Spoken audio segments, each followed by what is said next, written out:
There is one attribute of yourself that is causing all of your feelings of emptiness and unhappiness. This single thing is responsible for literally all of your suffering. So in this video, I'm going to explain exactly what that is and how you can subdue it in order to live a life of perfect physical, mental, and spiritual alignment. If you're new here, my name is Ben, and I created this channel in order to help you guys find more physical, mental, and spiritual alignment. I'm a meditation teacher. I was introduced to meditation by my dad when I was 6 years old, and so I've had over 20 years of practicing meditation myself and bringing those learnings into a YouTube video in order to help you find alignment. Please do hit the like button if you find value from this video, and subscribe to my channel if you're looking for more videos along these lines. So if you're currently feeling unhappy or empty within yourself, what I'd urge you to do is look into the I. Look into the part of you that you are referring to when you say, I am unhappy, I am feeling empty. There is an I that you are referring to. There is a part of yourself that you are saying is you. That is your fixed, innate nature. You're saying that there is an I here. There is a part of me which is unhappy. What part of that is you? Or where is the I that you are referring to as being unhappy? When you actually inquire into the I, you will find that there is no fixed point which you can attach that I to. Like, let's look at the physical body. We refer to this body as being our body, or I would say this is my body. But actually, I could have a car crash tomorrow and have to have one of my arms amputated. And then what? All of a sudden now my arm isn't attached to the rest of my body. Is it not me anymore? Or is it still me? Like, at what point does the arm become mine?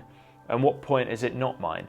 And you can go through this process with the whole body. Like, there are people that have lost all their limbs. They're no longer referring to those limbs as being theirs. So going through this process of identifying what is the I that is actually unhappy, you'll start to realize that there is no I. This is a lengthy process of self-inquiry that I would advise you to do in a meditation. Sit down and really look at yourself and say, what part of me is unhappy? And if you look at your mental state, like, our mind is a projection of our brain. Our brain is an aspect of the physical body, and the physical body is temporary. The physical body is not our innate nature. And it can sound a bit woo-woo and a bit airy-fairy when we get into the spiritual side of things, but I can only describe this from my own experiences of having out-of-body experiences in meditation and coming out of my body and having a knowing that physical self is not me. The physical self is just a temporary vehicle which we're experiencing life in. So the physical body is temporary, it's not permanent, it's not our actual I. It's just a temporary vehicle that we're experiencing life in at the moment. So if the mind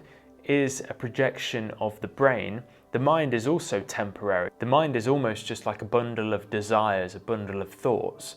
And so thoughts come and go, desires come and go, so none of those things are fixed, none of those things are permanent. So if we go beyond that, we can pretty confidently say that the mind is also temporary. The body is definitely temporary, the body will perish at some point.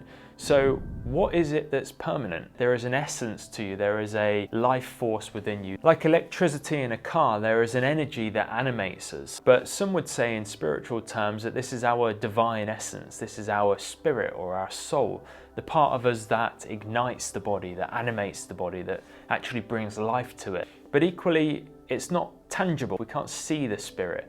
We are just aware that there is a part of us which is within this body, that is keeping this body alive. So what this inquiry leads us to determine is that although there is no fixed I, there is definitely a sense of I. And what is it that we are describing as our I? What is actually our identity? If we think we are individual, if we think we are a separate self, an individual self, then what is it that gives us that sense of individuality? And what it is what we would call in spiritual terms the ego. So the ego in spirituality is basically your identity. What you refer to as identity is just ego.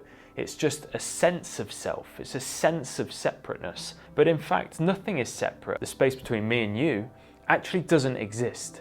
Like, it appears like it exists because I'm here in a physical form and you're there in your physical form, and there seems to be space in between which is empty. But even scientifically we know that there is no space that's empty. Like, there is a collection of atoms in between me and you which are intimately connected to me as well. Like, I am made up of those atoms, you are made up of those atoms. They're just vibrating in a particular way to appear physical. But there is atoms that are interconnected with all of them too, in between you and I.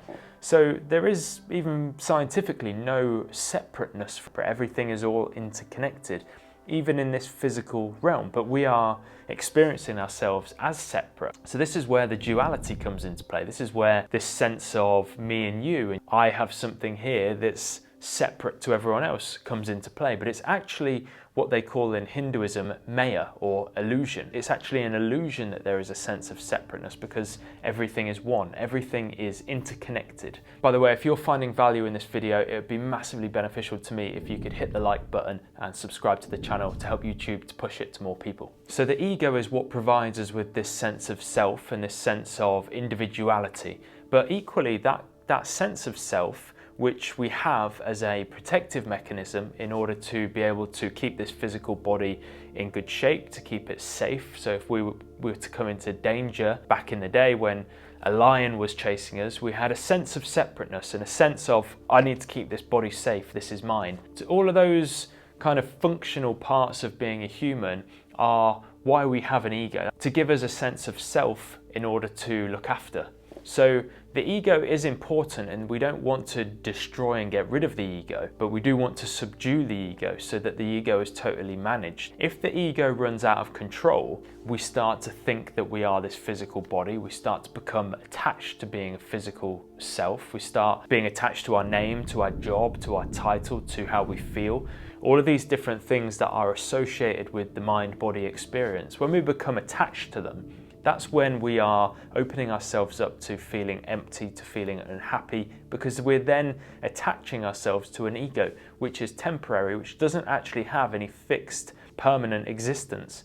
So our happiness and our sense of emptiness is a total illusion. We are creating that sense of unhappiness. So the way that the ego operates is it tries to make us do everything outside of a healthy balance, outside of moderation.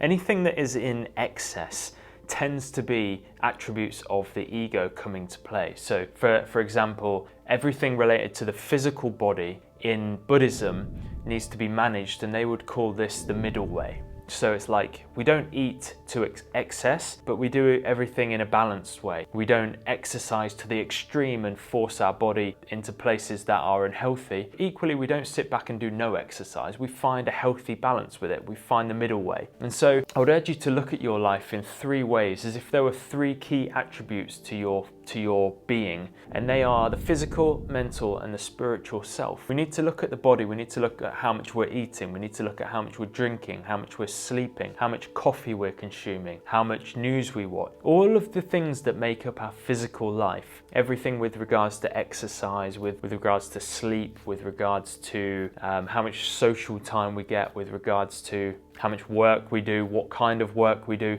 what we read. Everything needs to be looked at, moderated, and adjusted where needed. So if we're consuming shitty food and we're doing no exercise, we're not sleeping enough, not got a great social life, all of these negative things are going to take us out of alignment. And all of those negative attributes are the ego taking control in that particular area. So the ego is overpowering you in a way. Living a life of moderation doesn't mean living a boring life. It actually means living a life on your terms. Anything that is out of moderation, anything that is out of alignment or out of a healthy balance, people will think that they are living a crazy life and they're living a fun life and that they're living life on their terms. Actually, they'll find that they're living life on their ego's terms. And very few of those people are actually genuinely happy, and their happiness is very fleeting. It's not long lasting. Whereas when you find yourself living in perfect alignment, you're balanced, everything is moderated and regulated and adjusted to some degree